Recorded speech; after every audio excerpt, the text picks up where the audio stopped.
Standing out in my front yard now, and I got a funny story about this front yard. This field right here is tiny. It's about 2 acres, and it used to hug all these trees. So it'd come around the pine trees, come around this big tree, hug that pine tree, and end up over by that green box.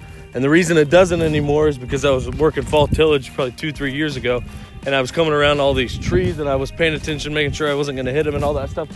What I was doing was looking ahead. I wasn't looking behind me. I turned around and looked back eventually, and I had this huge mound of dirt built up in front of the discs on that disc ripper. And I was so pissed off, and I called Dad. I said, "This is so stupid. It's a 2-acre field. Why are we farming around trees here? This makes no sense." And he says, "Fine, you live there. Do whatever you want. Throw it to grass seed, and we won't plant it next year." So that's what we did. It's squared off now.